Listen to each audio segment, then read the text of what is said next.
Queridos irmãos e irmãs, dos dois planos da vida, muita paz, que Jesus, o divino médico de almas, de espíritos, todos nós somos espíritos, acreditando na doutrina espírita ou não, independe.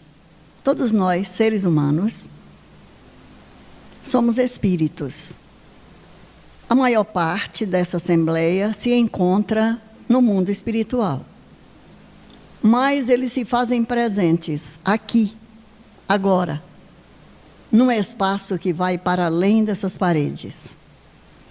Então é uma assembleia bastante expressiva. E naturalmente, os irmãos, os amigos que já vemos aqui, já conhecemos, pessoas a quem aprendemos ao primeiro olhar, a gente encontrar um elo de simpatia, de doçura, de ternura, porque isso a doutrina espírita, que antes de ser religião, é uma filosofia, é uma ciência de observação. Em última instância, por ser essa filosofia rica em ensinamentos, em conclusões preciosas, é que ela também pode ser considerada como religião. Mas está mais ligada à religiosidade do que às religiões formais, com liturgias, com rituais. Tanto que na doutrina espírita, na casa espírita, nós até podemos fazer para nos concentrarmos melhor, apagar uma luz, diminuir a luz no momento da prece. Mas não há absolutamente necessidade disso. Nós podemos fazer uma prece aqui, com as luzes bem claras. Assim como fazemos a prece à luz do sol durante o dia. A prece não precisa de hora e nem de lugar. Já dizia Jesus que quando nós quiséssemos orar, nós entrássemos para um quarto secreto e em secreto nós orássemos ao Pai. Que lugar secreto é esse? Senão em nossa própria intimidade, na intimidade do ser, em nosso íntimo, em nosso coração, em nossa mente, agradecendo a misericórdia divina por estarmos aqui nesse planeta, neste exato momento,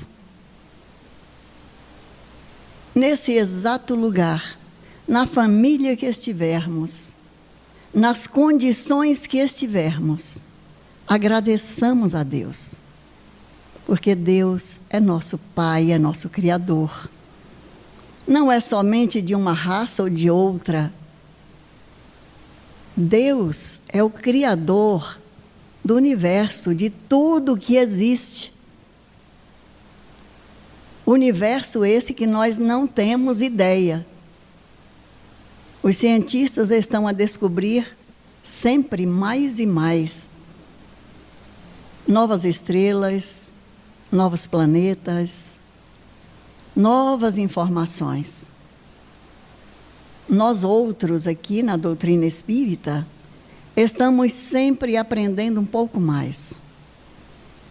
Allan Kardec, o codificador da doutrina espírita, ele é o codificador porque ele não criou a religião espírita, a ciência, a filosofia.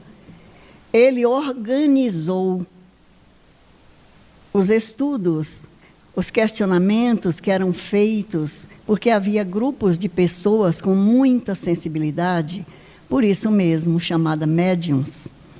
E Kardec, sendo um homem muito culto, muito mente aberta, porque ele, como a maioria, não tinha uma mente estreita, embora se dissesse ou catalogado como católico, mas não é aquela pessoa de cabeça fechada. Então ele foi observar primeiro os fenômenos das mesas girantes. E ali ele já pôde observar que havia algo muito sério por trás daquelas manifestações. E por isso mesmo é que ele se empenhou em estudar aqueles fenômenos.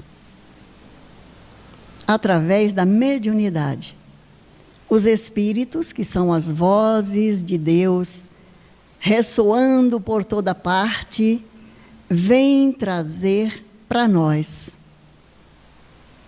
as informações que Jesus havia trazido há 2000 anos, um pouco mais, que Jesus esteve conosco.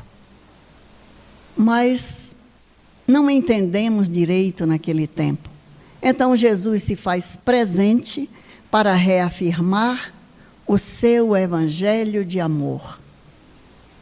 Eis o ensino dos espíritos superiores para a humanidade, para nós aqui na Terra, para nós que ainda estamos num planeta em grandes convulsões, digamos assim, sociais, morais, materiais, psicológicas.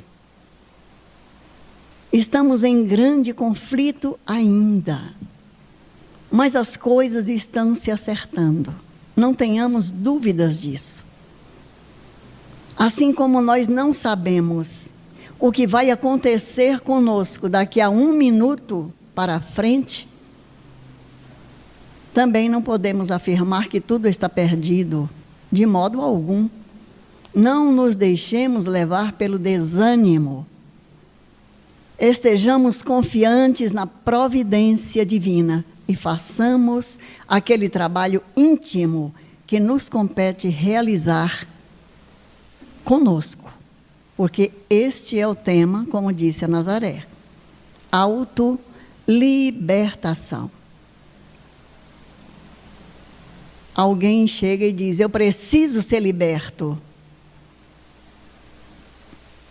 Alguém que está atrás das grades, de fato, precisa de um alvará de soltura quando cumprir a pena, ou quando, após o julgamento, ela for liberada da prisão. Mas nós outros, que estamos aqui fora, livres, nos encontramos muitas vezes aprisionados.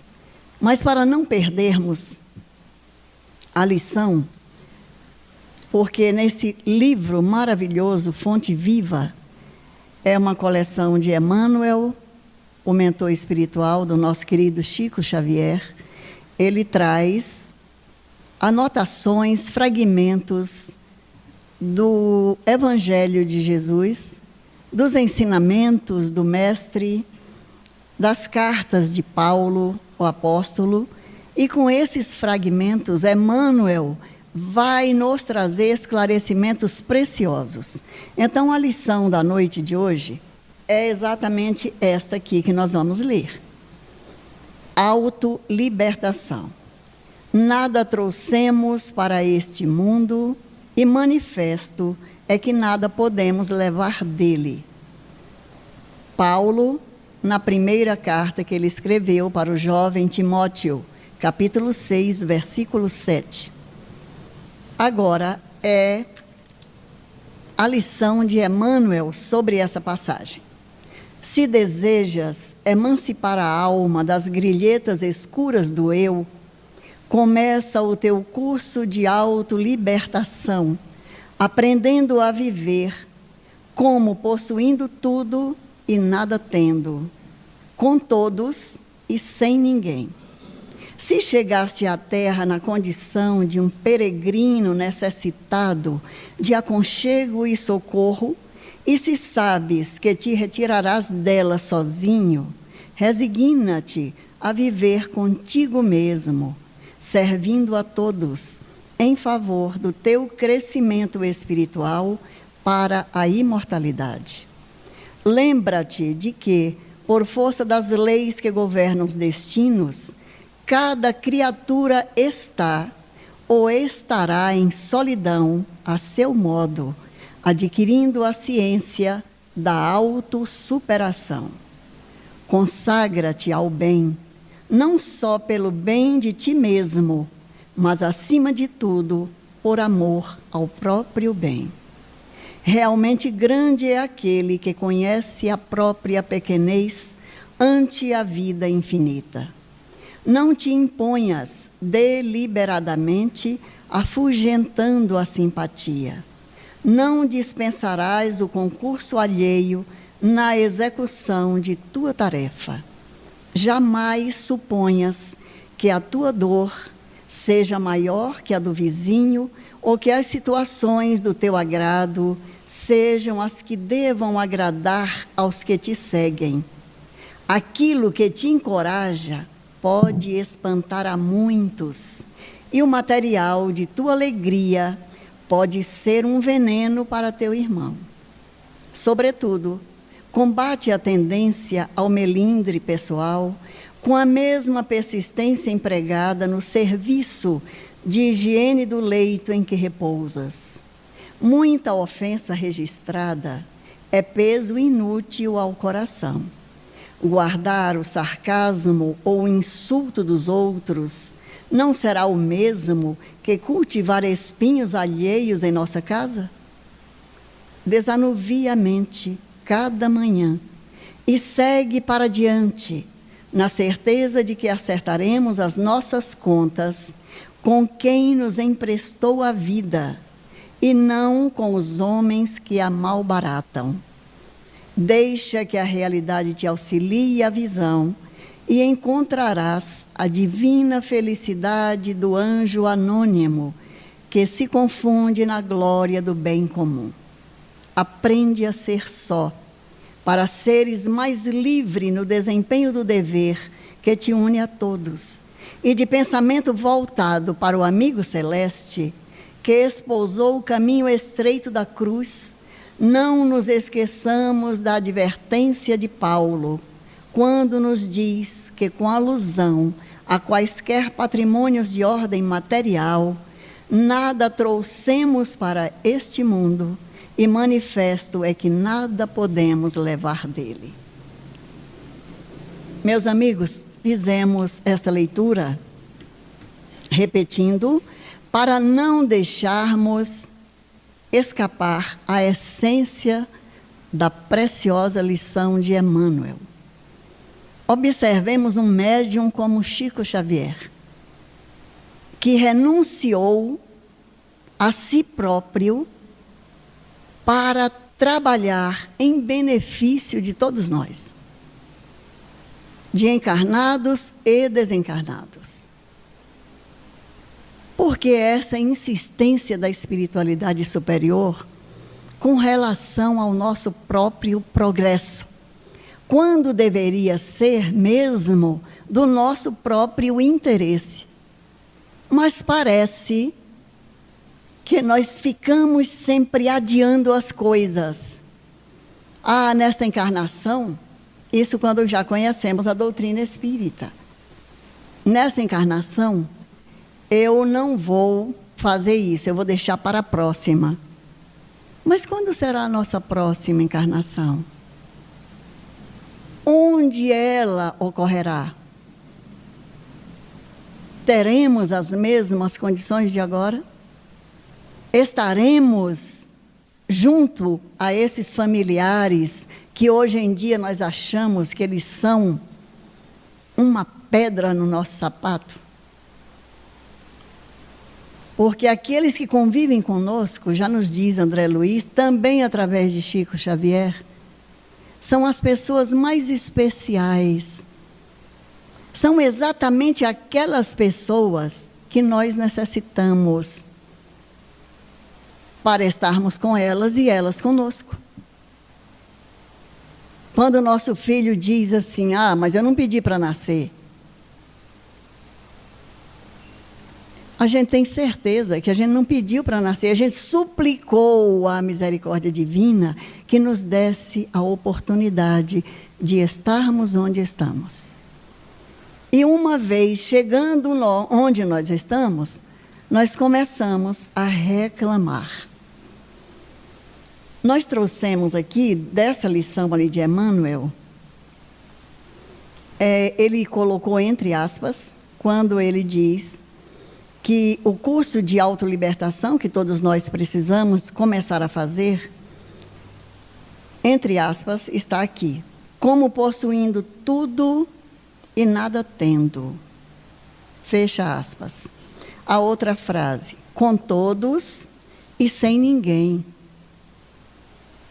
Porque muitas vezes nós temos uma casa cheia, sei lá, um filho, 2, 3, os filhos vão crescendo, vão casando ou vão garantindo as suas possibilidades de sobrevivência e vão morar sozinhos. E muitas vezes nos inquietamos. Tem até um nome para isso aí, que a psicologia chamou de síndrome do ninho vazio. Isso para nós, as mulheres. Aí os filhos vão embora e a gente começa a achar que a casa está só, que nós estamos sozinhos, que ninguém não mais nos visita. Olha, é preciso nós trabalharmos isso dentro de nós.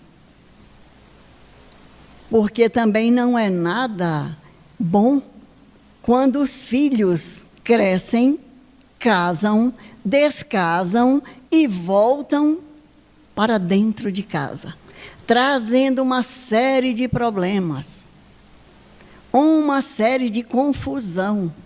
Aí a gente diz isso, nós que pedimos primeiro, não quero ficar só, e aí a gente chama de volta, mas a gente não chama verbalmente. Certamente a gente chama pelo apelo do nosso coração, pelos nossos anseios. Cuidado com aquilo que você deseja. Então, aí de repente volta a turma toda multiplicada. Só que agora já não temos as energias que tínhamos quando os nossos filhos eram pequenos. E aí então os conflitos começam a surgir. As coisas começam a ficar difíceis. Então, liberemos os nossos filhos quando eles casarem, quando eles arranjarem o seu trabalho, forem morar sozinhos. Estimulemos isso. Autolibertação, nós precisamos de nos libertar. Muitas vezes, já com 90, 100 anos. Tem um amigo nosso que desencarnou, não faz muito tempo, e ele vinha sempre ao centro, e quando nós cumprimentávamos, como é que você está, meu irmão? Ah, eu ainda estou vivo, mas eu não sei até quando, porque eu já estou... Eu falei, olha, e nós vamos continuar vivos. Mas muitas vezes a gente está aqui, num corpo que já não resiste mais, mas a gente não quer sair. Todos nós temos um certo receio da morte. É natural, faz parte do instinto de conservação. Mas à medida que o tempo vai passando e a gente vai pelejando na vida, e vai estudando essa doutrina de amor, que é a doutrina espírita, ouvindo essas lições de Emmanuel, nós vamos aprendendo alguma coisa. A primeira delas é não temer a nossa amiga, irmã, morte. Porque tudo que tem vida por aqui, vida... o vegetal, os animais, os seres humanos. Vai chegar um momento em que essa máquina na qual estamos, uns mais jovens, outros, vai até o finalzinho. Então, vivamos cada dia com muita alegria, meus irmãos. Buscando dentro de nós fazer o que há de melhor, que é estarmos mais atentos com os nossos próprios atos e atitudes. Em O Livro dos Espíritos, Allan Kardec pergunta ao Espírito da Verdade: qual o meio prático mais eficaz que tem o ser humano para se melhorar nesta vida e também esse meio sirva para ele resistir à atração do mal? É a questão 919, num capítulo chamado Conhecimento de Si Mesmo. E o Espírito da Verdade diz: já vos disse um sábio da antiguidade, conhece-te a ti mesmo. E Kardec devolve a questão. Outra pergunta, é um desdobramento da questão 919, na letra A. Ele diz: reconhecemos o valor desta máxima. Mas qual é o jeito de a gente se conhecer? Qual é o caminho? Porque a grande dificuldade é essa. E quem responde é Santo Agostinho. Santo Agostinho escreve 2 páginas, mas a gente vai só uma frase que ele diz lá: o conhecimento de si mesmo é, portanto, a chave do progresso individual.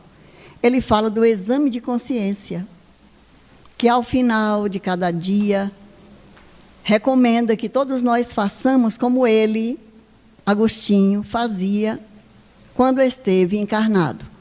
Ao final de cada dia, ele fazia uma revisão daquele dia inteiro, como havia sido, o que ele tinha feito de bom.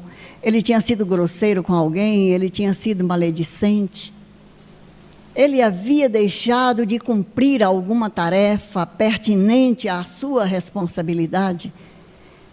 Então ele recomenda que façamos perguntas objetivas e diretas para nós próprios. Porque muitas vezes a mente é engenhosa, meus irmãos. Nós já vamos cheios de desculpas para nós. Nós não temos nenhuma misericórdia em analisar os atos do próximo. Mas os nossos, a gente, eu fiz aquilo porque também a pessoa fez isso. Nós já vamos encontrando desculpas para o nosso mau proceder. Mas ele recomenda que sejamos objetivos conosco. Vamos ser bastante severos conosco. Se nós fizermos isso e nos propusermos a renovar a nossa vida, ele diz que vamos conseguir. Assim como nós nos empenhamos para adquirir os bens materiais através do trabalho, através de uma poupança, e nós conseguimos, por que nós não vamos conseguir fazer essa economia espiritual? Empregar melhor o nosso tempo. É um recado que ele deixa para nós nessa questão. Se vocês quiserem dar uma olhadinha em O Livro dos Espíritos, é a questão 919. É muito boa essa passagem, porque Santo Agostinho vai dizer da trajetória da vida dele. Se nós observarmos Francisco de Assis, ele participou da chamada Guerra Santa e voltou perturbado para o seu lar. Voltou doente. E no período de recuperação da saúde física, ele encontrou a sua autolibertação.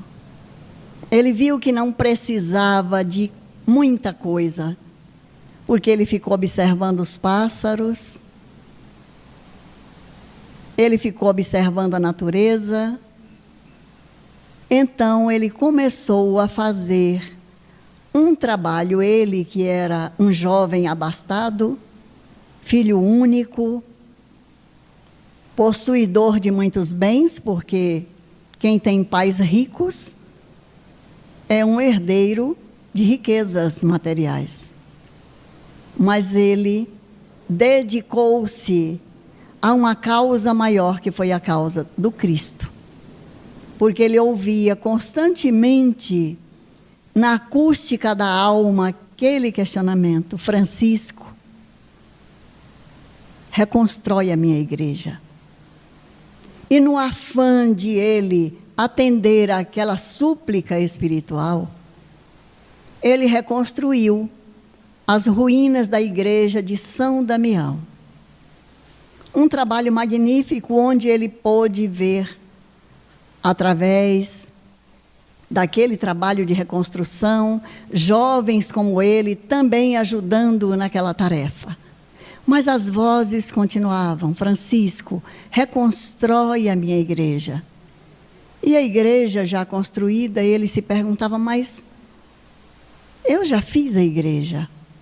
Até que um determinado dia, o sol a pino, em pleno meio-dia, alguém se aproxima arrastando em andrajos, porque era um leproso, lhe estende a mão e Francisco lhe dá uma moeda.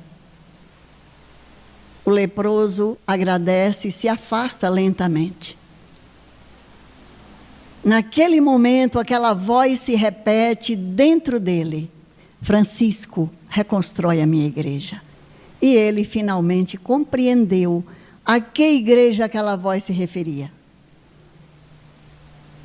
Ele correu atrás do leproso e, chegando junto a ele, olhando nos olhos, abraçou-o e disse: a partir desse momento,